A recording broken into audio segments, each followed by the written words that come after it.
Hello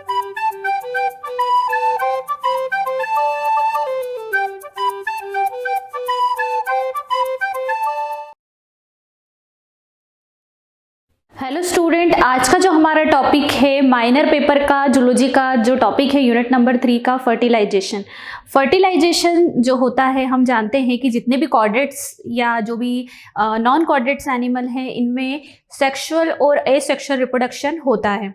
ये जो reproduction है इसमें जितनी भी सेल्स है जो डिवाइड होके जाइगोट बनाती है, जो समसूत्री विभाजन के द्वारा जो सेल डिप्लॉयड सेल जो निषेचन की क्रिया में कह सकते हैं एम्ब्रियो का फॉर्मेशन करती है, उसे हम फर्टिलाइजेशन कहते हैं। जो आज का टॉपिक है ये फर्टिलाइजेशन, ये कह सकते हैं कि एक जनरेशन से दूसरी जनरेशन जो होती है उसमें ये प्रोसेस बहुत मतलब कह सकते हैं इसका बहुत इंपॉर्टेंस होता है। फर्टिलाइजेशन जो प्रोसेस होती है, जो बीएससी फर्स्ट ईयर का जो टॉपिक है, इसमें जितने भी मैमलिया और जितने भी सी आर्चिन्स है उसमें हम फर्टिलाइजेशन को देखेंगे। ये जो टॉपिक है फर्टिलाइजेशन, इसमें जो फर्स्ट पीपीटी है इसमें हम देख रहे हैं कि एक एग है जो ओवा है, इसे स्पर्म फ्यूज कर रहा है। जो ये फ्यूजन हो रहा है इसे ही हम कहते हैं फर्टिलाइजेशन। फर्टिलाइजेशन जो प्रोसेस है, सबसे पहले हम देखते हैं कि जो इसका फ्यूजन होता है, the fusion of the sperm cell nucleus with the egg cell nucleus 2 produced a zygote fertilized egg. That means जो भी सेल है, अगर वो स्पर्म अगर ओवा को फ्यूज कर रहा है तो ये 2 सेल न्यूक्लियस में डिवाइड हो रहा है, जिससे एक सेल जो होती है इसे ही हम कहते हैं जाइगोट। ये जो जाइगोट है bring male and female gametes together produce diploid zygote. और जाइगोट जो होगा ये डिप्लॉयड सेल होगी, पहले हैप्लॉयड सेल होगा, फिर इसमें जो मायोटिक डिवीजन होंगे, मायोटिक डिवीजन मतलब समसूत्री विभाजन जब होता है तो इसे हम कहते हैं diploid zygote. It also activate the egg triggering the beginning of embryonic development. और इससे जो भी फॉर्मेशन हो रहा है एम्ब्रियो का फॉर्मेशन होगा। ये हमने एक डेफिनेशन देखी। नेक्स्ट स्लाइड में हम देख रहे हैं कि जो फर्टिलाइजेशन होता है, फीमेल जो रिप्रोडक्टिव पार्ट्स होते हैं, मेल और फीमेल का जो रिप्रोडक्टिव पार्ट है इस डायग्राम में दिखाया गया है। फीमेल रिप्रोडक्टिव पार्ट में हम देखते हैं कि इसमें एक रिप्रोडक्टिव ट्यूब होती है, यूट्रस होता है, ओवरी होती है, और इसमें फीमेल जो ऑर्गन होंगे इसे ही हम कहेंगे रिप्रोडक्टिव पार्ट। यहाँ पे जो ओवा होती है इसे हम कहेंगे कि ये 24 जो आवर्स है, कुछ घंटों में ये डिप्लॉयड होती है। यहाँ पे अगर हम फर्टिलाइजेशन प्रोसेस को देखें तो ये 5 टाइप्स से पूरी तरीके से डिवाइडेड है। सबसे पहले हम देखेंगे कि encounters of the spermatozoa and ओवा। जब भी स्पर्मेटोजोआ का सबसे पहले जब ओवा से फ्यूजन होता है तो इसे हम कहते हैं encounters of the spermatozoa and ओवा। दूसरा है कॉपुलेशंस एंड द कॉन्टेक्ट। जब स्पर्म ओवा के कॉन्टेक्ट में आते हैं तो इन्हें हम कहेंगे कैपेसिटेशंस एंड कॉन्टेक्ट। एक्रोसोम जब रिएक्ट करता है, कह सकते हैं एक्रोसोम जब एक्टिव होता है तो इसे हम कहते हैं acrosome reactions. Fusion of the sperm with the egg. जब एग से कोई भी स्पर्म फ्यूज होता है, बहुत सारे स्पर्म होते हैं और बहुत सारे स्पर्म जो होते हैं, किसी भी एग को फ्यूज करने के लिए बहुत सारे स्पर्म होते हैं, लेकिन एक स्पर्म एक ओवा को ही फ्यूज कर सकता है। तो यहाँ पर जो प्रोसीजर है इसमें 4th वाली फ्यूजन ऑफ द स्पर्म, जो एग है ओवा है उसको स्पर्म फ्यूज करता है। एक्टिवेशन ऑफ द ओव्यूम, इसमें हम देखते हैं कि जो ओवम है वो एक्टिवेटेड होता है। तीसरी स्लाइड में हम देख रहे हैं कि यहाँ पर एक स्पर्म का डायग्राम है जिसमें ये सेल्स दिखाई दे रही है। यहाँ पर जो सेल दिखाई दे रही है इसमें स्पर्म है जिसमें टेल है, हेड है, नेक है और एक हेड है। जो ओवा है, ओवा में हम देखते हैं कि यहाँ पर एक न्यूक्लियस होता है, यहाँ पे साइटोप्लाज्म प्रेजेंट है, यहाँ पर कह सकते हैं कि कुछ पेलिकल जोना पेलिसिडा प्रेजेंट होता है, और फॉलिकल सबसे बाहरी फाइबर्स वाली सेल होती है जिसमें कैल्शियम होता है। यहाँ पे देखते हैं कि जो सेकंड है encounters of the spermatozoa and ओवा। अगर ये प्रोसीजर को हम देखें तो during the fertile phase, millions of sperm travel from the vagina to the uterus and into the fallopian tubes. जो स्पर्म है वो किस टाइप से यूट्रस के अंदर इंटर करता है, तो ये जो फैलोपियन ट्यूब होती है इसमें वेजाइना के थ्रू जब इंटर करेगा तो बहुत सारे मिलियंस, मतलब हजारों मिलियंस स्पर्म इसमें होते हैं, और ये जब ट्रेवल करते हैं तो इसे हम कहते हैं इनकाउंटर ऑफ स्पर्मेटोजोआ। सेकंड में हम देखते हैं कि जो a chemical substance in found in the cortex of egg, एक कह सकते हैं कि एक जेली लाइक जो स्पर्म होते हैं इसमें एग से जब ये फ्यूज होंगे तो कॉर्टेक्स से जब एग फ्यूज होता है तो इसे कहते हैं कीमोटैक्सिस। इन जनरल इंटरेक्शंस इधर through special devices of particular form of behaviour, जो भी स्पेशल कह सकते हैं स्पर्म का जो कह सकते हैं अट्रैक्शन जब होता है तो ये प्राइमरी जो कंडीशंस होती है इसमें स्पर्म एक से एक टाइम होता है जिसमें स्पर्म एक को फ्यूज कर सकता है। दूसरा सेकंड टाइप्स जो है फर्टिलाइजेशन का, फर्टिलाइजेशन जो होता है इसमें जो टाइप्स है एक्सटर्नल और इंटरनल फर्टिलाइजेशन होता है। जनरली हम देखते हैं कि फिश और एम्फीबियंस में एक्सटर्नल फर्टिलाइजेशन होता है, दैट मीन्स बाहरी निषेचन की जो क्रिया है वो कह सकते हैं occur outside of the body of the female, मतलब ये फीमेल के बाहरी पार्ट में जब एक्सटर्नल फर्टिलाइजेशन होगा तो ये बाहरी अंगों में होगा। Increased number of egg produced to ensure the survival of the species, जो भी सर्वाइकल स्पेसीज होंगी दैट मीन्स जो ओविपेरस और विविपेरस, ओविपेरस जितने भी, ओविपेरस का मतलब होता है कि जो अंडे देने की प्रवृत्ति रखते हैं उसमें एक्सटर्नल फर्टिलाइजेशन होता है, और जो इंटरनल फर्टिलाइजेशन है वो कह सकते हैं कि विविपेरस और ओविपेरस दोनों टाइप के एनिमल्स में हो सकता है। जो फर्टिलाइजेशन है internal fertilization occur inside the body of the female, जो फीमेल की इंटरनल बॉडी पार्ट्स में होता है उसे हम कहते हैं इंटरनल फर्टिलाइजेशन। यहाँ पे जो fewer number of egg are produce, बहुत सारे एग प्रोड्यूस होते हैं और उसको स्पर्म फ्यूज करता है। Increased parental care ensure species survival, जैसे मैमलिया, रेप्टाइल्स और बर्ड्स में जनरली विविपेरस एनिमल्स में जो इंटरनल फर्टिलाइजेशन है वो होता है।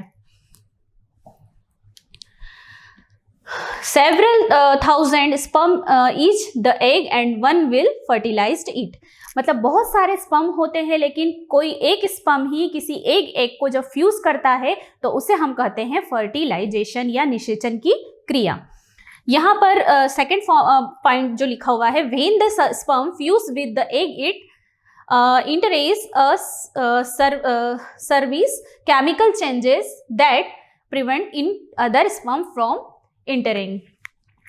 इंटरिंग मतलब जो भी यहाँ पर स्पर्म जब ओवा को फ्यूज करेगा तो वो प्रोसीजर को हम कहेंगे कि यह फर्टिलाइजेशन स्टार्ट हो चुका है। अगर हम इसकी कैपेसिटेशंस की बात करें तो स्पर्म अंडरगो कैपेसिटेशंस फॉर्दर, जो मैच्योरेशन पीरियड होता है फीमेल रिप्रोडक्टिव पार्ट जो होगा फीमेल रिप्रोडक्टिव ट्रैक्ट से ही स्पर्म ओवा को फ्यूज करेंगे। Accrue in the females vagina, जो वेजाइना वाला पोर्शन होता है उससे ही सारे स्पर्म इंटर करते हैं फीमेल्स में। Vagina secretions cause a molecular change in the sperm plasma removal, कह सकते हैं कि इसमें बहुत सारे जो सीमेन होते हैं, सीमेन में प्रोटीन जो होता है ये इंक्रीज करता है, एक फ्लूइड होता है और ये 4 से 5 घंटे में जो ह्यूमंस की जो साइकिल है फर्टिलाइजेशन की वो कंप्लीट हो जाती है। एक्रोसोम रिएक्शन एंड जो इसका कह सकते हैं पूरा एक्रोसोम जो होता है, स्पर्म जो होता है वो किस टाइप से रिएक्शन करता है। When the acrosome reaction occur a number of proteolytic enzyme are exposed to और रिलीज्ड। मतलब जो भी एक्रोसोम है ये बहुत ज़्यादा एनर्जी वाला ऐसा सब्सटेंस होता है जिसमें बहुत सारे प्रोटोलिटिक एंजाइम प्रेजेंट होते हैं, जिसमें गल्गी बॉडी, माइक्रोकॉन्ड्रिया स्पर्म के हेड में प्रेजेंट होते हैं। ये हम पढ़ भी चुके हैं, जो पहले वाली जो प्लेजेंटा और स्टीम सेल में भी हमने देखा था कि किस टाइप से स्पर्म का कॉन्टेक्ट होता है। One of the more of the this enzyme is responsible for, जो भी कह सकते हैं कि जो एंजाइम है ये रिस्पॉन्सिबल होते हैं फर्टिलाइजेशन करवाने में। यहाँ पर एक्रोसोम रिएक्शन दी हुई है। यहाँ पर एक स्पर्म है जिसमें कह सकते हैं कि हेड है, एक नेक है और एक टैल है। यहाँ पर हम देखते हैं कि जो रिलीज एंजाइम है, यहाँ पर इस डायग्राम में हम देख सकते हैं कि यहाँ पर रिलीज हो रहा है एंजाइम से, और interior sperm plasma now the inner acrosomal membrane, जो मेम्ब्रेन होती है एक्रोसोम में यहाँ पर प्रेजेंट होती है। यहाँ पर हम एग में जो जोना पेलिसुडा प्रेजेंट होता है, जोना पेलिसुडा का मतलब होता है कि जो भी एग है उसमें जितने भी सेल्स होती है उसको हम कहते हैं जोना पेलिसुडा। पेलिसुडा में जो भी हम G1, Gp2 और Gp3 के नाम से इसे हम जानते हैं। Found that the zona pellucida is the composed of the 3 glycoproteins Gp1, Gp2 और Gp3। ये जो जोना पेलिसिडा है ये G1, G2 और Gp3 से मिलकर बना होता है। यहाँ पे repeating sub units of Gp2 and Gp3 from filamental that are bounded together by Gp1। जो भी यहाँ पे सेल्स दिखाई दे रही है Gp1, Gp2 और Gp3, यहाँ पे जो ग्रीन है इसे Gp1 कहेंगे, जोना ऑफ पेलिसिडा 1, और जोना पेलिसुडा 3। तो ये जो सेल्स है ये कह सकते हैं कि एग में प्रेजेंट होती है और ये ग्लाइकोप्रोटीन्स को बनाने का काम करती है। अब हम देखते हैं कि fusion of the sperm with the egg. जब फ्यूजन होता है स्पर्म का एग में तो क्या रिएक्शंस होती है? The male nucleus enters egg cytoplasm and the becomes the male pronucleus. यहाँ पे जो भी स्पर्म है जब ओवा को फ्यूज करते हैं तो इसे हम कहेंगे मेल का प्रोन्यूक्लियस, और जो मेल न्यूक्लियस है ये इंटर करता है एग के साइटोप्लाज्म में। As a result of the sperm fusing with the egg plasma the oocytes nucleus which is at metaphase of the second meiotic division completes that division giving rise to another polar bodies। मतलब जो भी sales है जिसमें mail और female gametes जब fuse होता है तो एक पोलर बॉडी बनती है जिसमें समसूत्री विभाजन 2 बार होता है। Following the second meiotic division, that what is now the nucleus of the ovum become the female pronucleus, जहां पर हम कहते हैं कि जो सेकेंड समसूत्री विभाजन होगा तो ये न्यूक्लियस कह सकते हैं ओवम में कंप्लीट होकर फीमेल प्रोन्यूक्लियस कहलाएगा। The haploid male and female pronuclei move towards one other, meet and fuse to the diploid nucleus of the zygote. मतलब जो मेल का एक सिंगल सेल अगर है तो वो हेप्लॉइड है और जो डबल सेल है तो वो डिप्लॉइड है। जब हेप्लॉइड डिप्लॉइड से फ्यूज होगा तो इसमें जो डिवीजन होंगे डिप्लॉइड फ्यूजन न्यूक्लियस, इसे ही हम कहेंगे डिप्लॉइड न्यूक्लियस को ही जाइगोट कहेंगे। The zygote will now produced to undergo cleavage. जो क्लीवेज होता है जिसे हम हिंदी में कहते हैं विदलन। विदलन के जो सेल्स है हम कहते हैं कि मोरूला, ब्लास्टूला और गेस्टूला। ये जो 3 सेल्स है ये ही 3 जर्मिनल लेयर का निर्माण करती है। जो भी एम्ब्रियो है इसमें जितनी भी स्किन पार्ट है, जो नर्व प्रोडक्शन है, जो इंटरनल और एक्सटर्नल बॉडी के पार्ट्स होते हैं भ्रूण में, एम्ब्रियो में, उसे बनाने का काम क्लीवेज के द्वारा हो जाता है। यहाँ पर हम देखते हैं एक्टिवेशन ऑफ द ओवम। जो एग होता है, एग में बहुत सारे ओवम नहीं होते हैं, एक ही ओवम ओवरी में प्रेजेंट होता है जो रिप्रोडक्टिव पार्ट्स होता है। A series of the morphological, physiological and molecular change that occur in the egg in responsible to fuse the sperm with the egg. मतलब कह सकते हैं कि जो मॉर्फोलॉजिकल और फिजियोलॉजिकल प्रोसीजर होती है उसमें हम कह सकते हैं कि जो एक्टिवेशन होता है ओवम का बहुत ज़रूरी होता है, क्योंकि स्पर्म ओवा को मतलब ये रिस्पॉन्सिबल होते हैं कि जो फ्यूजन की प्रोसीजर हो रही है, स्पर्म जब एग को फ्यूज कर रहा है तो इसमें जो एग है उसका एक सीरीज होती है जिसमें एग जो स्पर्म है वो एक ओवा को फ्यूज करने के लिए तैयार होता है। Events that the characterized egg activations, जो यहाँ पर इवेंट्स है मतलब कि किस टाइप से स्पर्म में कौन कौन से कैल्शियम और कौन कौन से आयंस प्रेजेंट होते हैं। Release of calcium ions stored in the egg endoplasmic reticulum appears to be the critical steps in the process। जो भी ओवम होता है हम कह सकते हैं कि ये कैल्शियम को सीक्रेट करता है, रिलीज करता है, और इस कंडीशन में जो क्रिटिकल स्टेप होती है इस प्रोसेस में ये स्टोर करता है कैल्शियम को एंडोप्लाज्मिक रेटिकुलम के फॉर्म में। यहाँ पे हम देखते हैं कि कॉर्टिकल जो रिएक्शंस होती है इसमें जो भी कॉर्टिकल जो ग्रेन्यूल्स होते हैं इनमें कह सकते हैं कि जो कैल्शियम रिलीज होगा तो ये ग्रेन्यूल्स के फॉर्म में रिलीज होगा, क्योंकि यहाँ पर जो स्पर्म है ये कह सकते हैं कि वेटेलाइन मेम्ब्रेन और जोना जो पैलेसुडा है उसमें कैल्शियम आयंस को बनाने में, फाइबर्स को बनाने में हेल्प होती है।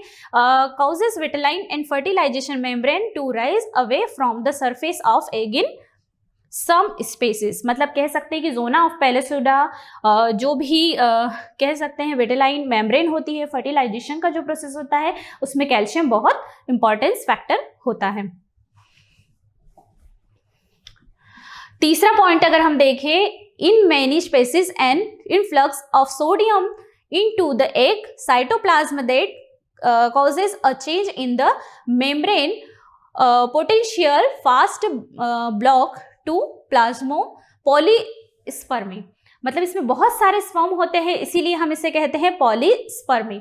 यहाँ पर जो चेंज होते हैं कह सकते हैं कि जो स्पेशीज है सोडियम आयन को जब ये एक से साइटोप्लाज्म में सिक्रीट करता है तो प्रोटीन के बहुत सारे फॉर्म का क्रिएशन होता है। In many species a reorganizations of the egg cytoplasm, मतलब जितने भी कह सकते हैं एग है ये साइटोप्लाज्म से कह सकते हैं बहुत सारी एग्स यहाँ पर जो होंगे वो किसी एक एग को ही यहाँ पर फर्टिलाइज करेगा। In most case completions of meiosis by the egg, अगर यहाँ पे कोई कॉम्प्लेक्शन है तो यहाँ पे कॉम्प्लीशंस जो होंगे मियोसिस एग में होंगे।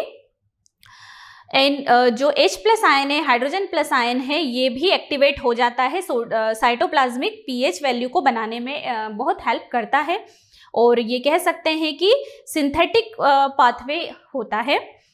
Increase in metabolism zygote for development में कह सकते हैं कि यहाँ पर मेटाबॉलिज्म प्रोसेस में कैल्शियम, सोडियम और जो कह सकते हैं अदर प्रोटीन आयन होते हैं इसका बहुत ज़्यादा इंपॉर्टेंस होता है फर्टिलाइजेशन में। यहाँ पर हम एक सेल देख रहे हैं, येलो लाइक सेल है, यहाँ पे हम देख रहे हैं the sperm approach the egg, मतलब सबसे पहले स्टेप में हम देख रहे हैं कि ये एग है और एग में जो ओवा है वो किस टाइप का होता है और कैसे ये फर्टिलाइजेशन प्रोसेस हो रही है। यहाँ पर हम स्पर्म के डायग्राम देख रहे हैं, यहाँ पर एक एग दिखाई दे रहा है। ये जो फर्स्ट स्टेप में देख रहे हैं कि यहाँ पर स्पर्म का हेड है, यहाँ पर नेक है और टेल है। जो कह सकते हैं हेड वाला भाग होता है, यहाँ पर ये कह सकते हैं कि the sperm acrosomal enzyme the eggs jelly coated, मतलब कि स्पर्म में जो एग की जेली है वो यहाँ पे कवर्ड है, कोटेड है और ये एग को फ्यूज कर रहा है। तीसरी स्टेप में हम देख रहे हैं कि proteins on the sperm head bind two receptors, मतलब जो भी हेड है वो कह सकते हैं कि रिसेप्टर मॉलिक्यूल की तरह वर्क कर रहा है। और स्पर्म फोर्थ रिएक्शन में हम देख सकते हैं कि the plasma membranes of the sperm and egg fused, मतलब फोर्थ रिएक्शन में हम देख सकते हैं कि जो स्पर्म है वो एग को फ्यूज कर चुका होता है। और फिफ्थ रिएक्शन में हम देखते हैं कि स्पर्म ओवा में इंटर कर चुका है। The sperm nucleus enter the egg cytoplasm, सबसे पहले जो एग है उसकी साइटोप्लाज्म को ये फ्यूज कर रहा है। सिक्स्थ में हम कह सकते हैं कि ये फर्टिलाइजेशन मेम्ब्रेन होगी, मतलब निषेचन की जो कह सकते हैं सेल है उसे हम ए सेल कहेंगे, जो पिंक लाइन से शो है। यहाँ पर हम देख सकते हैं कि जो कोटेड है जेली कोटेड है, पिंक वाली जो लाइन है उसे हम विटेलाइन लेयर कहते हैं, और ये ब्लू लाइन के बाद में जो कवर्ड है इसे हम प्लाज्मा मेम्ब्रेन कहते हैं, और जो रेसेप्टर न्यूक्लियस है ये छोटे छोटे पर्पल लाइन से डॉटेड है, इसे हम कहेंगे रेसेप्टर प्रोटीन मॉलिक्यूल्स। जो ब्लू कलर का एग दिखाई दे रहा है इसे ही एक स्पर्म इस एग को फ्यूज कर रहा है, और इससे ही हम कह सकते हैं कि जो 7 सेल है, जो एग सेल है, the nuclei of the sperm and egg fused, मतलब स्पर्म एग को फ्यूज करके जायगोट के फॉर्म में कन्वर्ट हो गया है, और उसे हम कहेंगे ग्रीन सेल, जिसे हम कहेंगे जायगोट न्यूक्लियस। ये जो था ये पूरा फर्टिलाइजेशन का प्रोसेस था। निषेचन की क्रिया किस टाइप से मेल और फीमेल में होती है, जो भी एनिमल्स है, सी आर्चिन्स है, उनमें भी ये प्रोसेस पाई जाती है। यहाँ पर भी हम देख रहे हैं कि जो फर्टिलाइज्ड एग है, मतलब जो डिप्लॉयड जाइगोट है, ये 2 रूपों में दिखाई दे रहे हैं।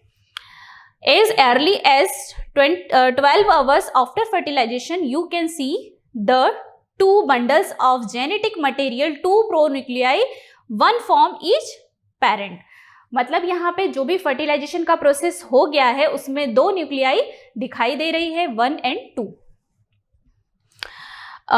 कुछ घंटों के बाद 18 से 20 घंटों का जो बाद फर्टिलाइजेशन का जो क्रिया होगी उसमें कह सकते हैं प्रो न्यूक्लियाई फ्यूज हो जाते हैं, और ये कह सकते हैं कि इसे हम कहेंगे जाइगोट।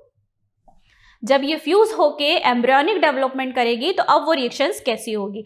एम्ब्रियोनिक डेवलपमेंट में हम देखते हैं जैसे एक सेल है यहाँ पे दिखाई दे रही है, ये बड़ा सा कह सकते हैं एक यूट्रस के अंदर जो एम्ब्रियो है वो किस टाइप से दिखाई देता है, कह सकते हैं क्रोनिक वेलाई, प्लेजेंटल वेसल्स, और यहाँ पे प्लेजेंटल कॉर्ड होती है।